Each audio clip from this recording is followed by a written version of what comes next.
মুনাফিককে চেনার জন্য অনেক রকম আমাদেরকে কোরআন দিয়ে পরিচয় করিয়ে দিয়েছেন। আমার নবীজি সাল্লাল্লাহু আলাইহি ওয়াসাল্লাম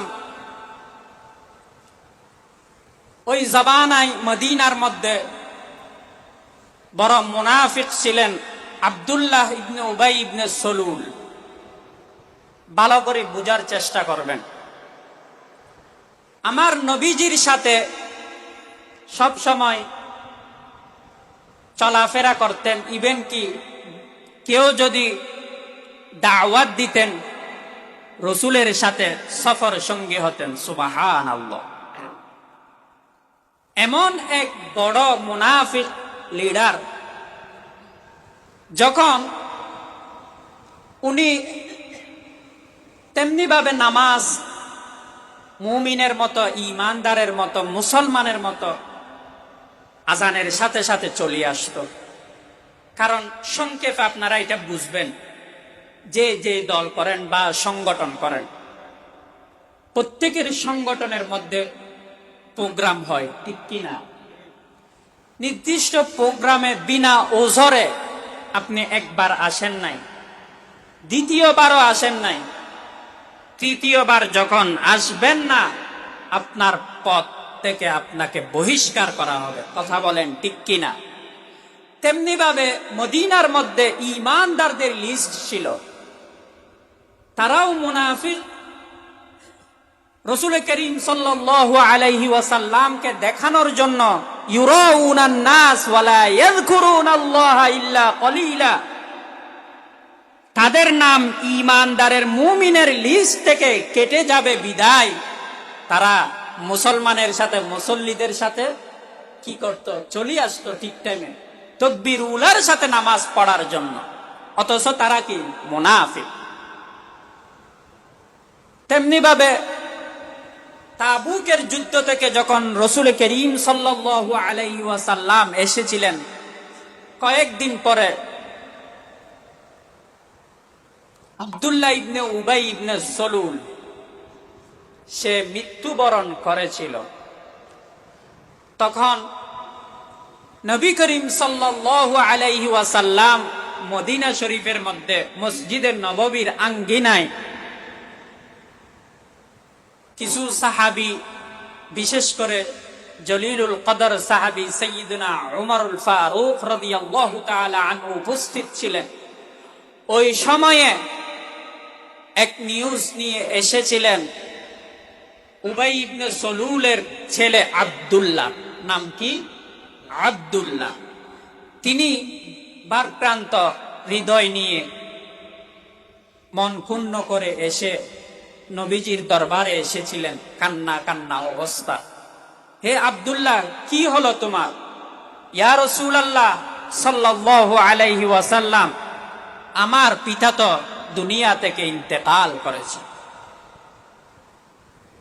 তো রাসূল বললেন, ইন্না লিল্লাহি ওয়া ইন্না ইলাইহি রাজিউন।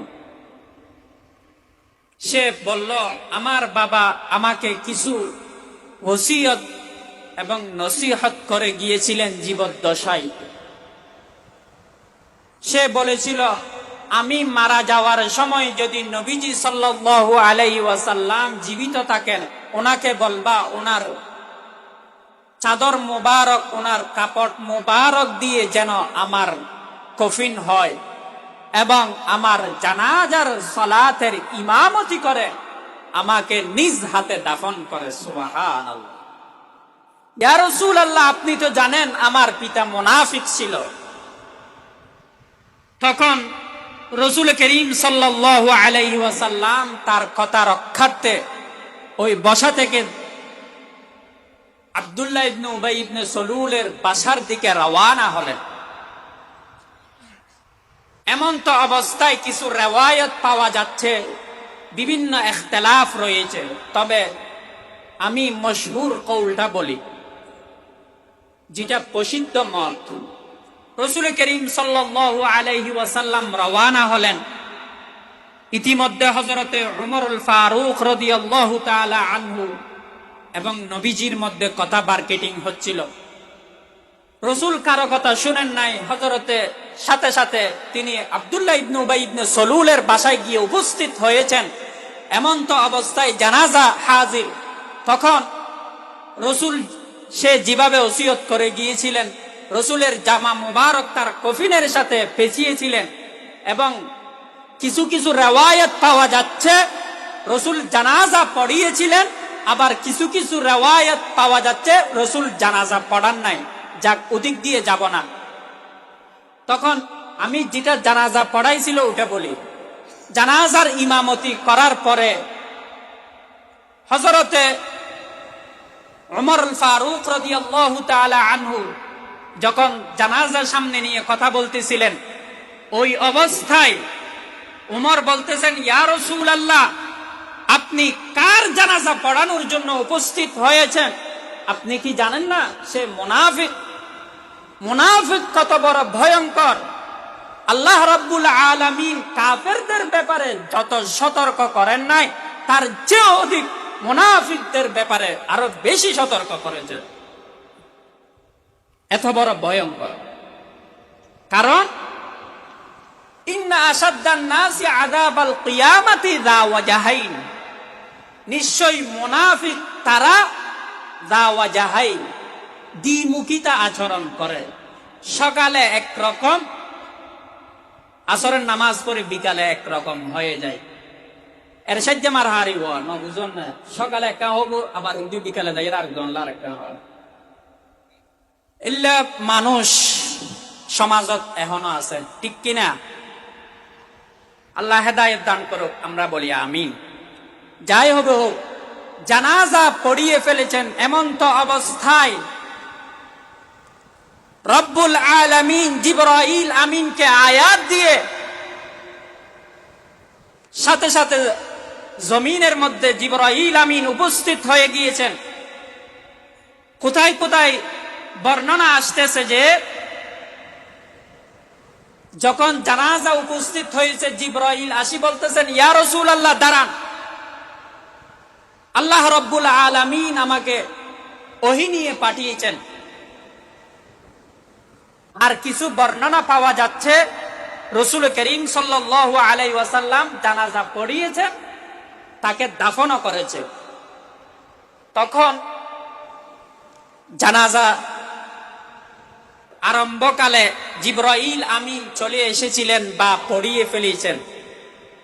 ওই মুহূর্তে জিবরাইল আমিন বলতেছেন, আল্লাহ রাব্বুল আলামিন আমাকে আয়াত দিয়ে পাঠিয়েছিলেন।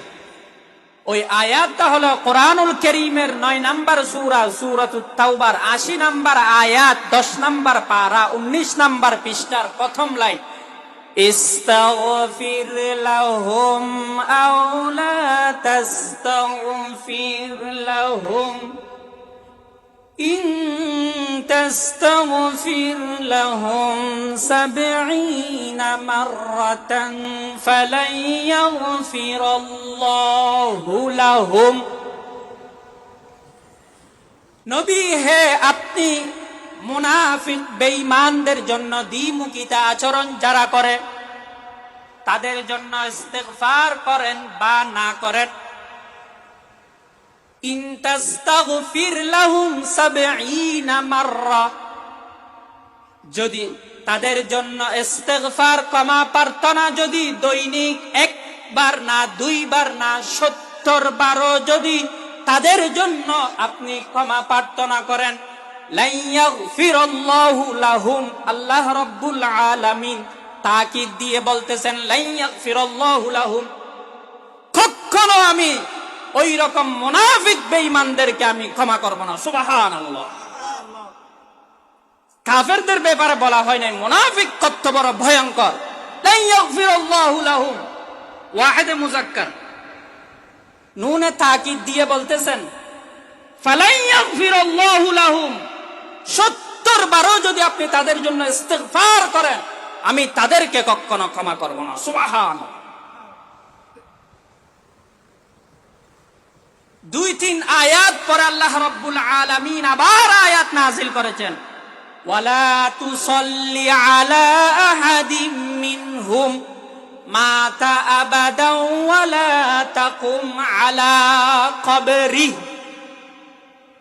রব্বুল আলামিন বলেন, যা হওয়ার হয়ে গিয়েছে, ভবিষ্যতে আমি রব্বুল আলামিন আপনাকে বলতেছি, আপনি আমার বন্ধু হয়েছেন, আমার হাবিব হয়েছেন, আপনি হচ্ছেন মুস্তাজাবুদ দাওয়া।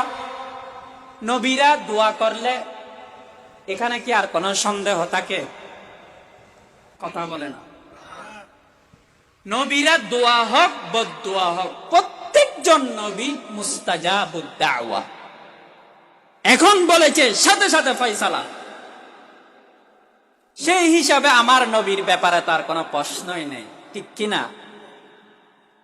আমার নবীকে আল্লাহ রাব্বুল আলামিন কেমন ভাবে হুঁশিয়ার করতেছে, নবী হে, আপনি আমার হাবিব হওয়া সত্ত্বেও আপনাকে আমি বলতেছি, ওয়ালা তুসাল্লি আলা আহাদিম মিনহুম, ভবিষ্যতে আপনি আর কোন মুনাফিকের জানাজা ইমামতি দূরের কথা, সামনেও দাঁড়াবেন না। মাতা আবাদা ওয়ালা তাকুম আলা কবরি, তাদের কবরের পাশ দিয়েও যাবেন না। সুবহানাল্লাহ, কেমন ভয়ঙ্কর মুনাফিক! আর এখন তো আমাদের কিছু এখন অনেক কমেছে, আমরা 16 বছর অনেক দেখেছি, অনেক আলেম ওলামাকে গালি দিতে দিতে তার লাইফ শেষ করে ফেলেছে। আর তার জানাজা পড়ার জন্য কিছু আলেম দাঁড়িয়ে যায় দালালি করার জন্য, লাগে যে সে জান্নাতের কন্ট্রাক্টরি নিয়েছিল। লোকটা কেমন ছিল? সকালে বলে ভালো ছিল। আরে ভাই, আপনার কথা আর আমার কথা কি আল্লাহ ফয়সালা করবেন? কথা বলেন না। আমার আর আপনার আমল দিয়ে জান্নাত জাহান্নাম ফয়সালা হবে। কথা বলেন ঠিক কিনা? ফামান ইয়ামাল মিসকালা যাররাতিন খায়রান ইয়ারা। আমি খতিব সাহেব, মুফতি সাহেব আপনাকে হাজারো খারাপ বললে আপনি আল্লাহ রাব্বুল আলামিনের কাছে অধিক প্রিয়। সুবহানাল্লাহ। যাররাতিন খায়রান ইয়ারা, সামান্য জররা পরিমাণও এদিক সেদিক হবে না। আমার আর আপনার ফতোয়া দিয়ে কি হবে? আল্লাহ কি আমাদেরকে জান্নাতের জাহান্নামের ফয়সালা দেওয়ার জন্য কি দুনিয়াতে পাঠাইছে? আমি আলেম হয়ে সে জান্নাতি, সে জাহান্নামী, সে কাফের, মাইক পাইলে সামনে মাথা ঠিক থাকে না। আমি যদি কাউকে ফতোয়া দিই কাফের, সে যদি কাফের না হয় শরীয়ত মতে, যে বলেছে তার ঈমান ওখানেই চলে যাবে। ফতোয়া অনেক কঠিন, সেজন্য তাকওয়ার উপর আমল করার চেষ্টা করব। আল্লাহ তৌফিক দান করুক, আমিন বলেন। আল্লাহ রাব্বুল আলামিন সূরাতুন নিসার 145 নম্বর আয়াতের মধ্যে ইরশাদ করেন, ইন্নাল মুনাফিকিনা ফিদ দারকিল আসফালি মিনান নার। নিশ্চয় নিশ্চয় হে দুনিয়ার মুমিন মুসলমানরা, শুনে রাখো, আমি রব্বুল আলামিন কাফেরদের ব্যাপারে যেই ফয়সালা দিই নাই, রব্বুল আলামিন বলতেছেন মুনাফিকদের স্থান হচ্ছে জাহান্নামের সেই তলদেশে, সেই ভয়ানক স্থানের মধ্যে। নাউযুবিল্লাহ। ওয়ালান তাজিদা লাহুম নাসীরা, ওই দিন তাদেরকে সাহায্য করার মতো কেউ থাকবে না। সুবহানাল্লাহ।